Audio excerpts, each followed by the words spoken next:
Militer Amerika Serikat menyerang kota Isfahan, Iran, salah satu tempat pengembangan nuklir.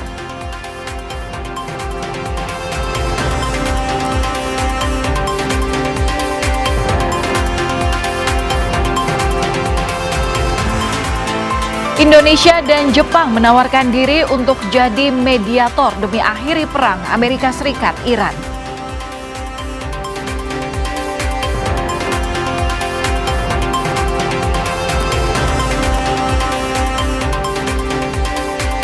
Kereta Ciremai relasi Semarang-Tawang-Bandung terjebak longsor di petak Jalan Maswati Sasak-Saat.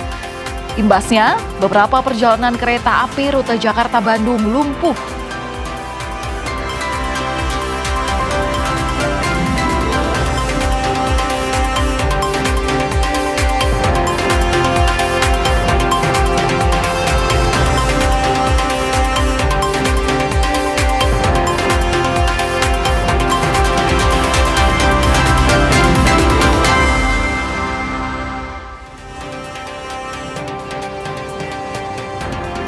Halo saudara, selamat malam. Apa kabar Anda hari ini? Semoga kabar baik selalu bersama Anda dan juga keluarga dimanapun Anda berada.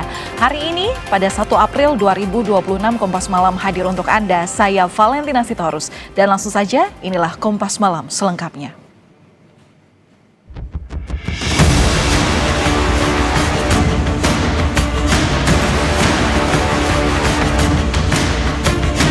We'll leave because there's no reason for us to do this. Look, problem with the strait, a guy can take a mine, drop it in the water, and say, oh, it's unsafe. What are the circumstances where you'd send in ground troops? How are you thinking about that? I would say if we ever did that, they would be so decimated that they wouldn't be able to fight at the ground level.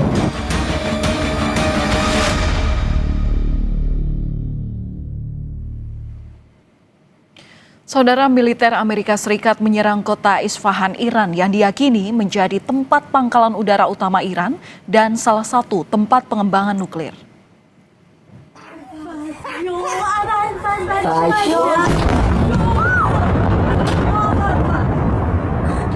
Ledakan dan kebakaran besar terlihat di hari Selasa waktu setempat di kota Isfahan, Iran. Kota ini disebut Amerika Serikat terdapat pangkalan udara utama militer Iran. Selain itu di Isfahan juga terdapat situs-situs militer dan salah satu tempat pengembangan nuklir. Sebelumnya saat serangan 12 hari pada Juni tahun lalu, Amerika Serikat mengklaim menyerang situs nuklir Iran di Isfahan.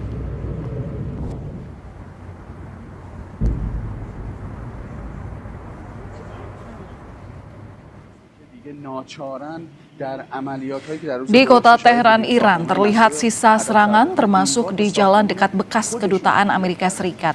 Namun sejumlah saksi bilang tidak ada serangan rudal di sekitar bekas kompleks kedutaan besar Amerika Serikat di Teheran.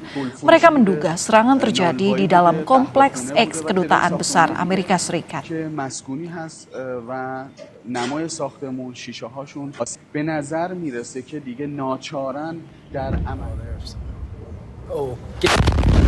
Media Iran Press TV melaporkan serangan Garda Revolusi Iran menembakkan rudal ke tentara Amerika.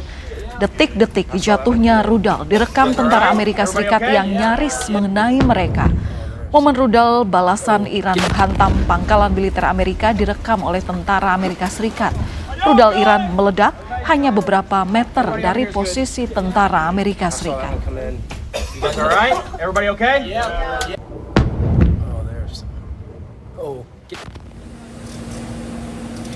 Serangan rudal Iran ke Israel berhasil dicegat oleh sistem pertahanan udara Israel. Namun puing rudal menyebabkan kerusakan pada bangunan dan kendaraan di seluruh Tel Aviv. Serangan itu merupakan balasan dari Iran sebagai respons terhadap aksi militer terbaru Amerika Serikat dan Israel di Iran. 14 orang terluka akibat 2 gelombang serangan balasan Iran ke Israel.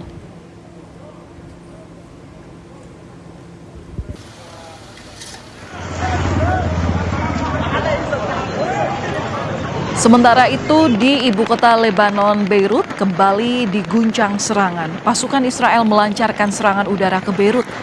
Serangan udara tersebut menyasar bangunan tempat tinggal di pinggiran selatan Beirut.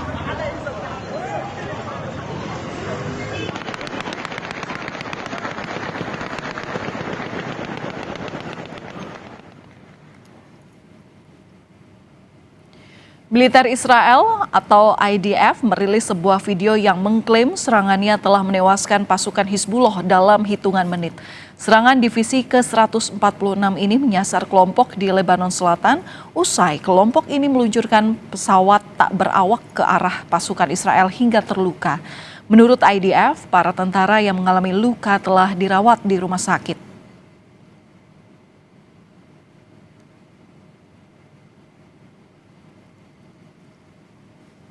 Saudara, Amerika Serikat mengklaim berhasil melumpuhkan kekuatan militer Iran lewat operasi bernama Epic Fury.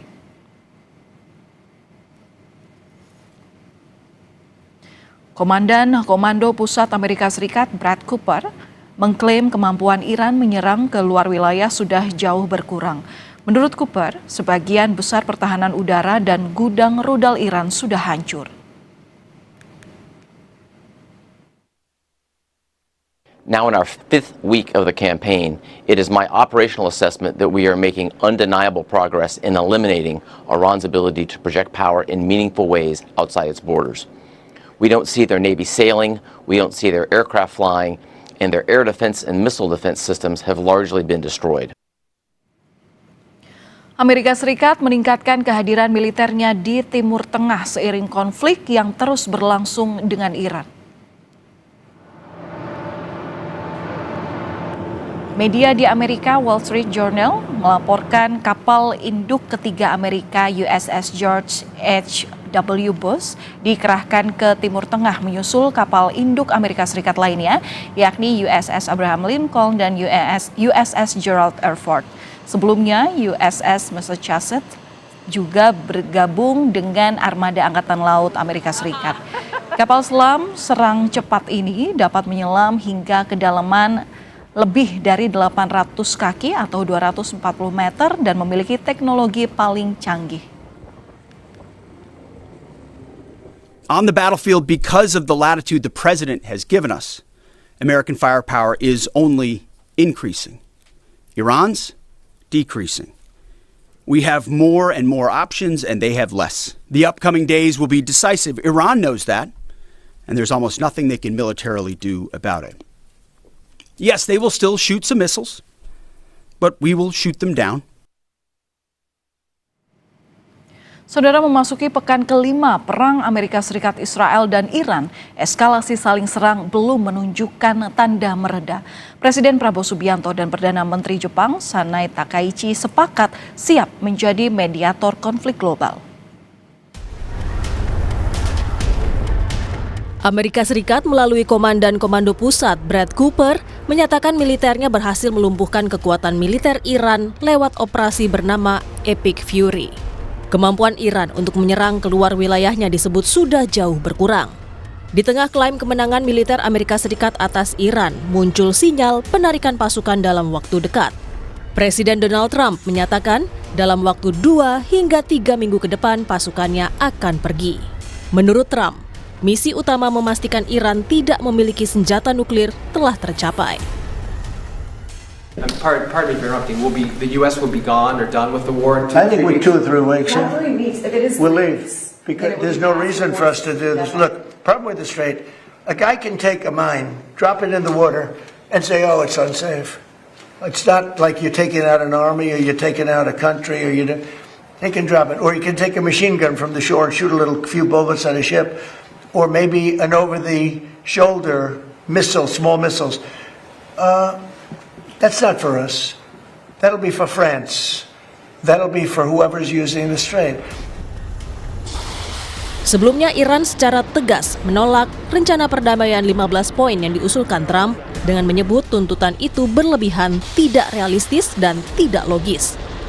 Iran juga menolak tuntutan Amerika Serikat untuk membuka kembali Selat Hormuz secara tanpa syarat, tanpa adanya pengakuan atas otoritas dan kedaulatan Iran di wilayah itu. فعالیت می‌کنند در بقیه کشورهای همسایه هم منطقه هم به همین ترتیب. خواسته ما خیلی روشن هست. از کشورهای منطقه واقعا انتظار داریم که وفق اصل حسن همجواری و حقوق بین‌الملل مانع بشن از سوء استفاده آمریکا و رژیم صهیونیستی از امکانات و قلمروشون برای حمله به ایران. Prihatin dengan perang yang berkecamuk, dalam pertemuan dengan Perdana Menteri Jepang Sanae Takaichi di Tokyo, Jepang, Presiden Prabowo menyatakan kedua negara siap turun tangan jadi mediator perdamaian. Indonesia akan berusaha meyakinkan semua pihak untuk melakukan deeskalasi terkait konflik di Timur Tengah. Kami sepakat bahwa baik Jepang dan Indonesia akan berusaha keras untuk meyakinkan semua pihak untuk melakukan deeskalasi, dan kami pun siap untuk menjadi mediator bila diperlukan dan untuk fasilitasi usaha-usaha deeskalasi dan arah menuju perdamaian. Sebelumnya, Pakistan muncul sebagai pemain utama dalam upaya mendamaikan pertikaian antara Amerika Serikat, Israel, dan Iran. Dalam satu kesempatan, Presiden Trump sempat menyatakan keinginannya untuk berbicara dengan Iran. Namun dalam kesempatan lain, mengatakan siap mengeskalasi pengeboman.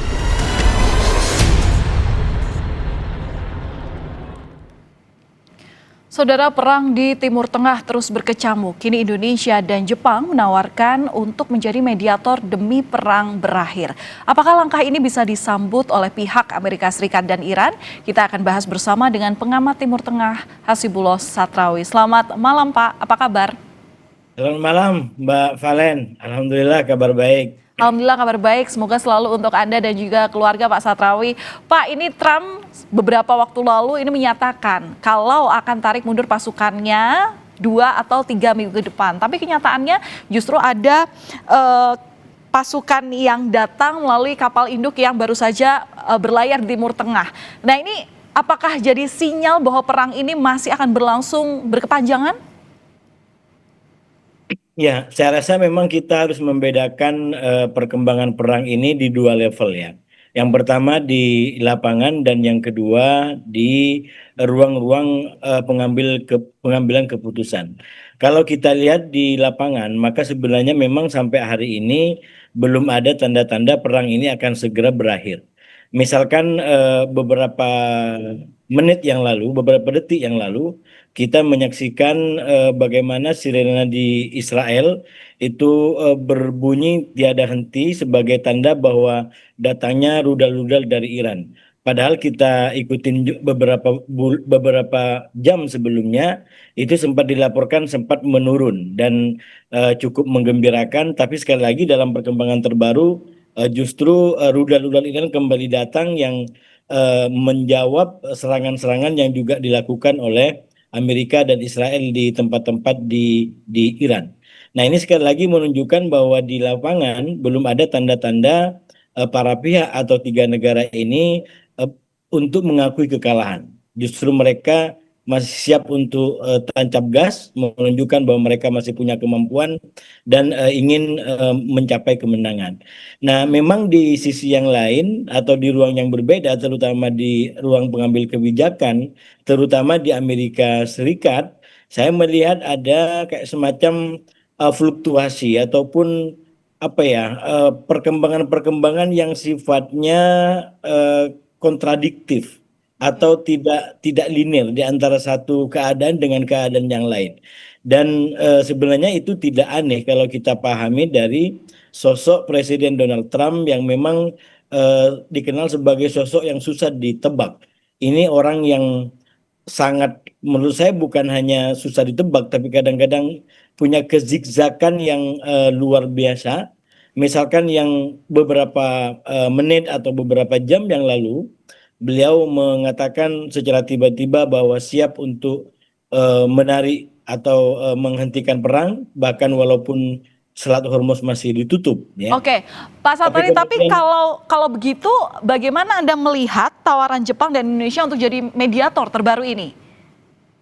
Ya, saya rasa memang dalam situasi yang masih belum menentu, masih terbuka pada kemungkinan eskalasi, masih terbuka pada kemungkinan perang lebih membesar lagi, maka segala macam inisiatif dari pihak manapun menurut saya ya, termasuk dari presiden atau bahkan mantan pejabat, itu harus kita sambut baik. dari negara manapun. Karena sekali lagi kalau kita lihat eskalasinya, perang ini sudah bukan hanya berdampak terhadap mereka yang berperang secara langsung, tapi ini sudah berdampak terhadap negara-negara, termasuk Indonesia, termasuk Jepang, termasuk negara-negara lain, akibat yang saya bilang sebagai taktik bola lambung yang dimainkan oleh Iran, terutama melalui Selat Hormuz dan negara-negara Arab Teluk yang kaya dengan energi dan minyak. Nah, ini yang akhirnya kemudian menimbulkan efek bola lambung yang kemudian berdampak terhadap harga-harga, berdampak terhadap pasokan energi, pasokan minyak yang itu menjadi kebutuhan dasar bagi kita semua dalam kehidupan sehari-hari. Nah, dalam konteks seperti itu, menurut saya memang kita harus kembali kepada pikiran yang jernih. Sekali lagi, siapapun yang bisa berperan, siapapun yang punya kemungkinan untuk mengambil inisiatif, ini harus kita dukung secara bersama-sama. Jangan justru kita sikapi dengan kurang positif karena katakanlah keadaan-keadaan tertentu. Ya. Kita balik bahwa ini adalah kebutuhan kita semua. Jadi monggo siapapun yang bisa untuk mengambil peran di situ, terutama Indonesia dengan Iran yang sekali lagi ini merupakan sebuah negara yang sama-sama berpengaruh ya.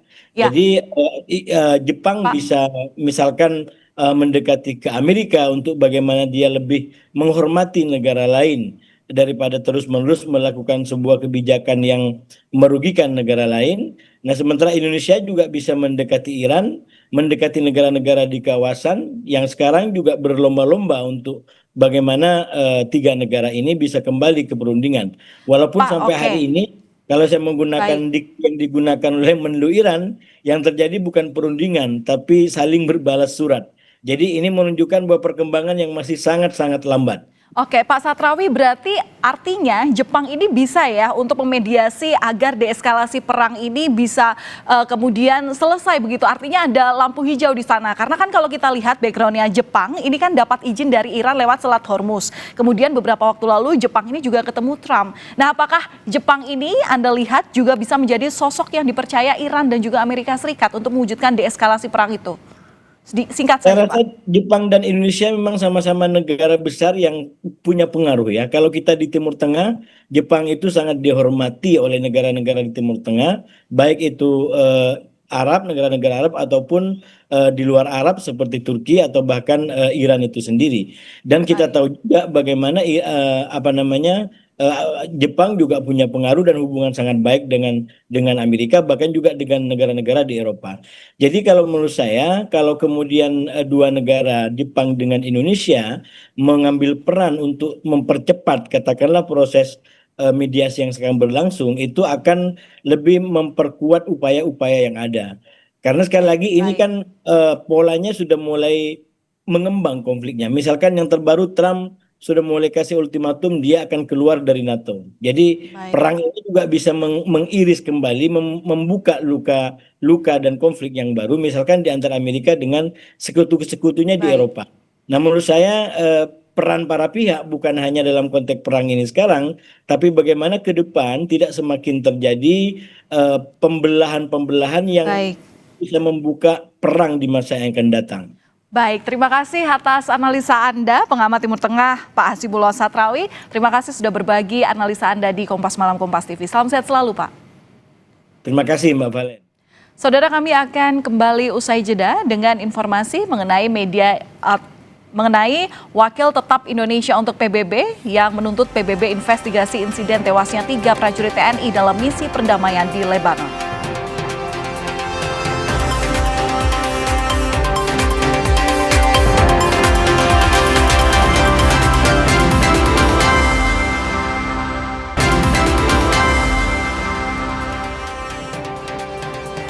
Saudara, misi perdamaian di Lebanon berujung duka. 3 prajurit TNI penjaga perdamaian gugur saat Israel menyerang Lebanon Selatan. Indonesia mendesak PBB melakukan investigasi, mengungkap pihak di balik serangan mematikan yang menewaskan 3 prajurit TNI.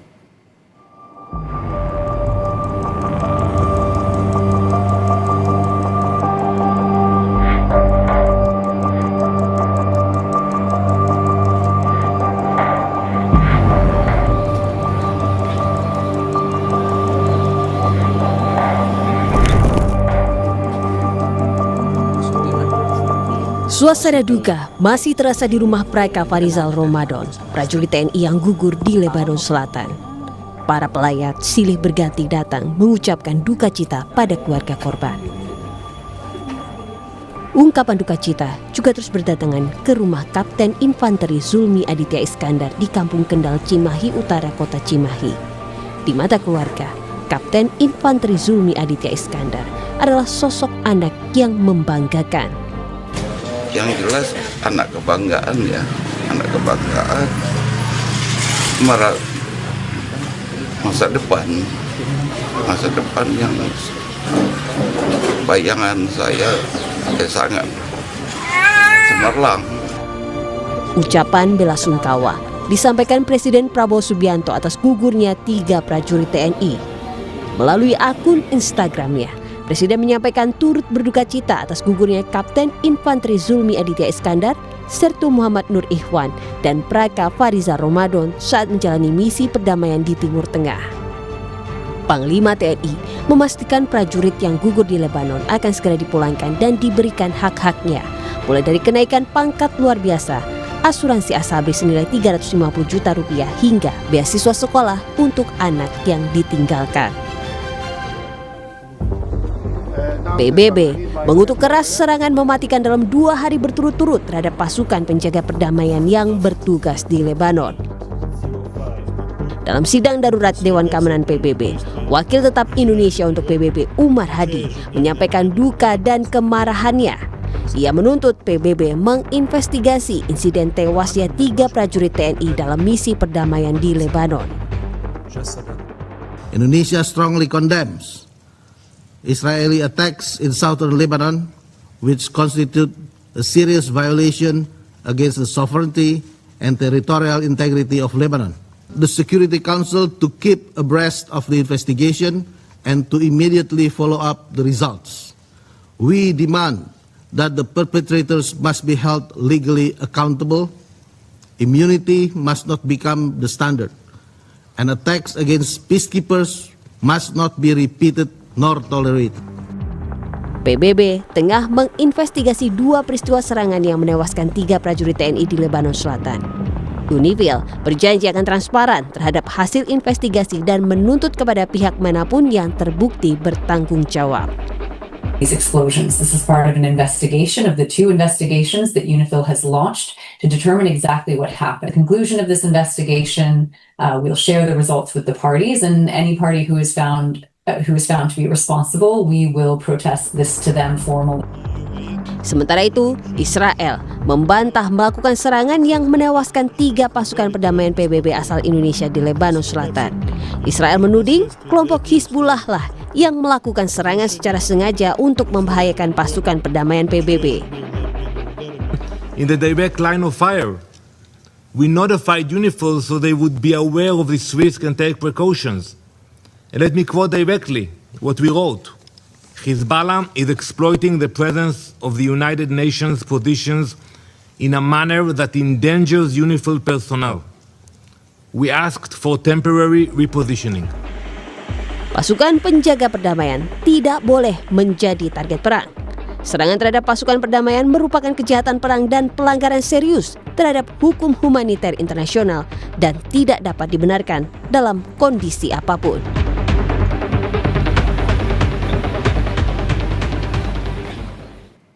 Saudara, Indonesia mendesak PBB melakukan investigasi untuk mengungkap pihak di balik serangan mematikan yang menewaskan 3 prajurit TNI. Dan untuk membahasnya sudah bersama kami Aisyah Kusuma Sumantri, peneliti senior Indo-Pacific Strategic Intelligence. Selamat malam Bu Aisyah, apa kabar? Selamat malam Mbak Vanen. Kabar baik. Kabar baik, puji Tuhan. Bu Aisyah, jadi sejauh ini bagaimana Indonesia untuk bisa mengawasi proses investigasi yang tengah berlangsung?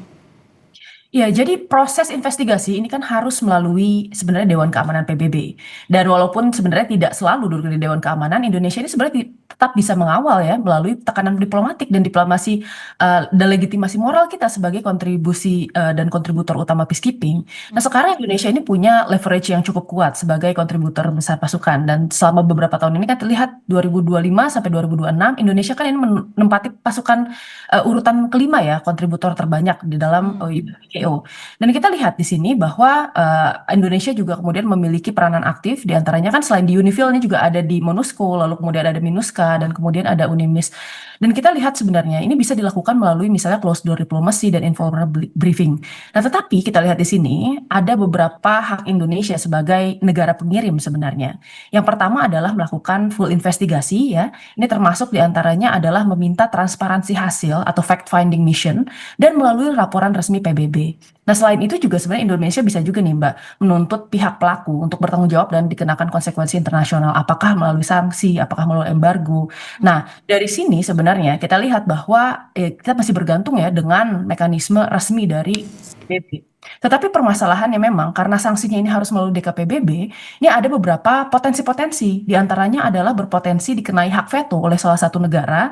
Jadi sebenarnya untuk pemutusan ya, keputusan untuk hukuman ini sebenarnya sulit, tetapi sebenarnya bukannya tidak mungkin. Dan kemudian bisa juga sebenarnya ini melalui naming and shaming juga untuk tekanan internasional dan delegitimasi pelaku. Nah, ketika ini disetujui, maka kemudian ini bisa mendapatkan targeted sanction dan pembatasan perjalanan atau misalnya aset dan dagang. Nah, selain itu saya kira di sini kalau misalnya pelaku dikenakan konsekuensi dan internasional, nah Indonesia juga sebenarnya bisa juga selain itu meningkatkan sebenarnya perlindungan dan update untuk rule of engagement. Karena di sini kita lihat bahwa sudah ada nih perubahan-perubahan yang terjadi di Lebanon yang tadinya sebenarnya ini kan berdasarkan mandat 425 ya dan 426 di tahun 78 sorry, yang akhirnya kemudian diupdate jadi mandat tahun 2006. Yang sebenarnya fungsinya ini di sini UNIFIL ini hanya memonitoring ceasefire, membantu misalnya Lebanon Force ya ditempatkan di selatan, tapi sekarang ternyata kenyataannya ini sudah berubah. Tapi kalau misalnya nih ada desakan dari masyarakat untuk menarik mundur pasukan dari Lebanon. Nah, apakah keputusan ini juga tepat dilakukan oleh pemerintah untuk dalam proses investigasi yang sebenarnya saat ini masih berlangsung? Ya, saya rasa benar. Indonesia ini tidak bisa merubah mandat secara sepihak karena memang tadi ya yang namanya mandat itu berubahnya itu harus via DKPBB. Tetapi Indonesia sebenarnya di sini punya sovereign right atau menarik pasukan jika resikonya dianggap tidak bisa diterima. Karena sebagai penyumbang pasukan sebenarnya Indonesia itu tidak hanya berkontribusi tetapi juga berhak menuntut perlindungan dan akuntabilitas dari PBB itu sendiri. Nah, sekarang kita lihat bahwa sebenarnya kan ada mitigasi-mitigasi yang bisa dilakukan oleh Indonesia ke depannya. Di antaranya adalah sebenarnya mengangkat misalnya perlindungan peacekeeper sebagai isu global ya, dengan memperkuat posisi di PBB. Misalnya Republik Indonesia ini kan akan jadi ketua Dewan HAM PBB ya nanti di tahun 2026 ini di pertengahan. Kita lihat juga sebenarnya sekarang kita harus melihat juga environment-nya. Karena sekarang tadinya ini kan kita hanya sebagai sebenarnya penjaga tadi ya monitoring ceasefire, terus membantu LAF ditempatkan di selatan, memastikan tidak ada milisi yang bersenjata, lalu kemudian mendukung bantuan kemanusiaan serta penghubung antara Lebanon dan Israel. Tapi kita lihat bahwa mandat ini kan mengasumsikan kalau wilayah Lebanon Selatan ini bisa jadi buffer zone yang stabil. Nah, kenyataannya apa? Ada militarisasi yang tetap berlanjut dan kontrol negara ini jadi terbatas di sana. Jadi sekarang ini adalah kondisi di mana sebenarnya pasukan UNIFIL ini dikirim untuk post conflict stabilization. Nah, sekarang yang dihadapi oleh pasukan UNIFIL Indonesia di sana itu adalah active conflict environment. Jadi tidak ada asumsi dasar peacekeeping lagi di sana ya. Jadi ada batasan-batasan mandat, di antaranya adalah kita melihat bahwa di sini yang tadinya gencatan senjata dan konsen tiap pihak kenyataannya menjadi eskalasi militer. Terus tapi ada konsekuensi bagi kita nggak kalau misalnya kita menarik ke pasukan kembali ke Indonesia, Bu Aisyah? Saya rasa memang yang namanya penarikan pasukan itu bisa dilakukan secara possible ya. Tetapi memang ini harus dilakukan secara bertahap. Karena yang kita tahu bahwa sebenarnya di wilayah selatan ini tetap membutuhkan sebenarnya peacekeeping operations. Tetapi tadi ya harus ada update-update dari mandatnya gitu. Karena kita lihat sekarang ada gap atau misalnya kebutuhan di antara, diskrepansi ya di antara kemudian mandat yang berlaku dengan kemudian keadaan yang ada gitu. Jadi sebenarnya kita lihat di sini ada beberapa opsi yang bisa dilakukan. Yang pertama itu adalah adaptasi mandat untuk force protection misalnya.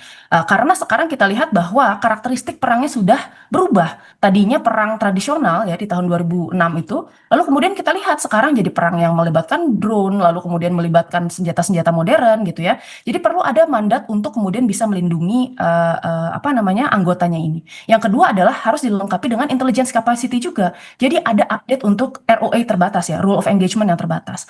Nah, opsi kedua ini adalah sebenarnya mungkin mengurangi ekspektasi stabilisasi penuh. Nah, dan kita bisa ini melakukan penarikan sedikit demi sedikit, di mana sebenarnya ada proses-proses de-escalation mechanism ya, dan kemudian bagaimana memperbaiki delays and communication dari Israel dan Lebanon. Yang ketiga, ini apabila mismatch-nya terlalu besar di antara gap peraturan dan kemudian kebutuhan, ini sebenarnya bisa dilakukan penarikan secara bertahap tadi ya. Nah, saya kira sekarang sudah sampai ke opsi ketiga ya, bahwa sekarang sudah terjadi serangan-serangan ini, sehingga baik. sebenarnya meskipun tetap ada kebutuhan, saya kira perlu ada penyesuaian mandat melalui DKPBB. Baik, tinggal kita kawal. Indonesia juga masih punya peran dalam mengawal bagaimana proses investigasi yang saat ini sedang berlangsung di Dewan Keamanan PBB. Terima kasih peneliti senior Indo-Pacific Strategic Intelligence, Ibu Aisyah Kusuma Sumantri. Salam sehat selalu untuk Anda. Terima kasih Mbak Valen, salam sehat selalu. Saudara, kami akan kembali usai jeda dengan informasi mengenai kereta Ciremai relasi Semarang Tawang Bandung terjebak longsor di petak jalan Maswati Sasak Saat. Imbasnya, beberapa perjalanan kereta api rute Jakarta-Bandung terganggu.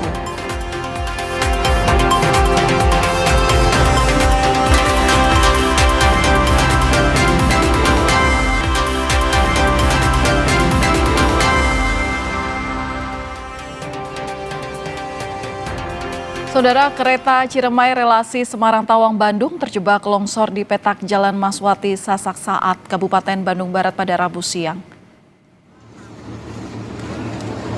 KAI Daob 2 memastikan seluruh penumpang dalam keadaan selamat. Sejumlah perjalanan kereta api yang melintas di jalur Jakarta-Bandung mengalami hambatan. Petugas prasarana dan sarana KAI tengah melakukan penanganan termasuk evakuasi rangkaian dan pembersihan jalur dari material longsor.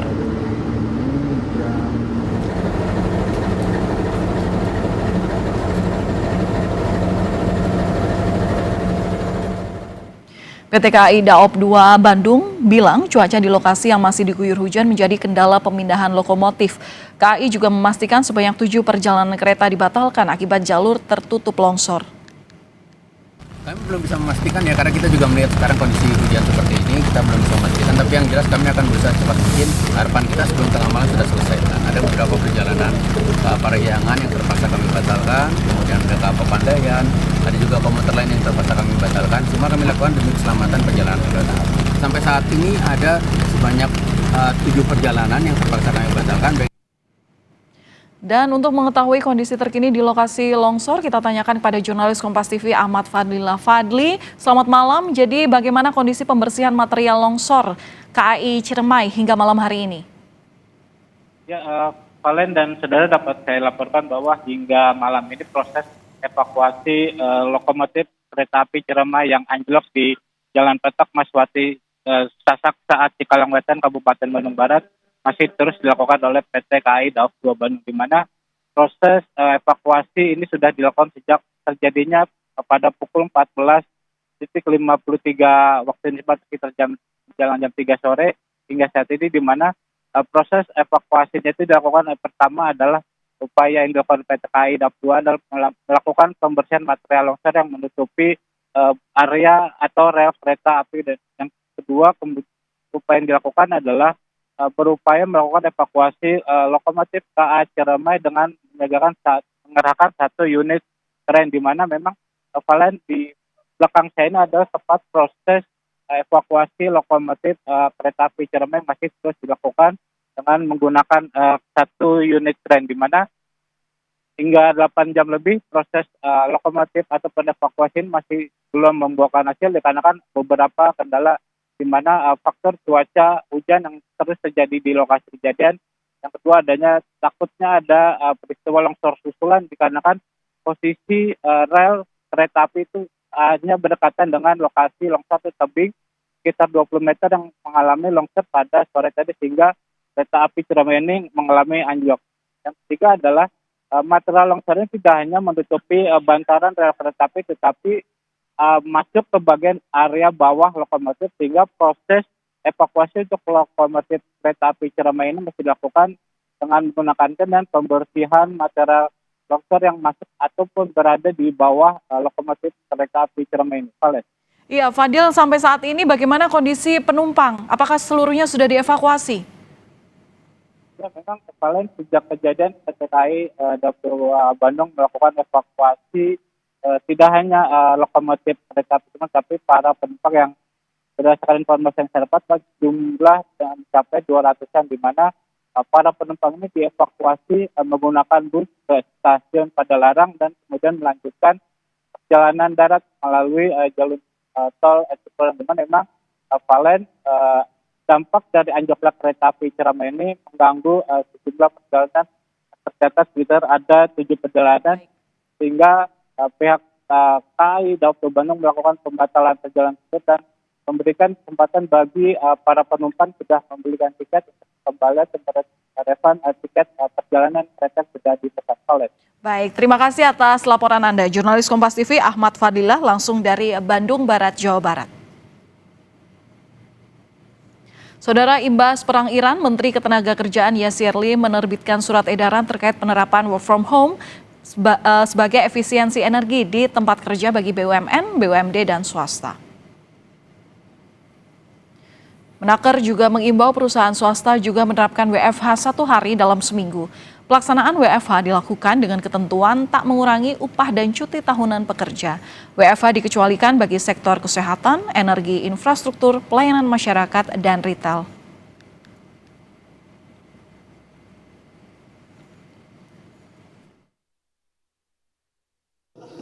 Para pimpinan perusahaan swasta, badan usaha milik negara BUMN, dan badan usaha milik daerah BUMD dihimbau untuk 1. Menerapkan work from home WFH bagi pekerja atau buruh selama 1 hari kerja dalam 1 minggu sesuai kondisi perusahaan dan jam kerja WFH diatur oleh perusahaan. Saudara, kami akan kembali usai jeda dengan informasi mengenai militer Amerika Serikat menyerang kota Isfahan, Iran, salah satu tempat pengembangan nuklir.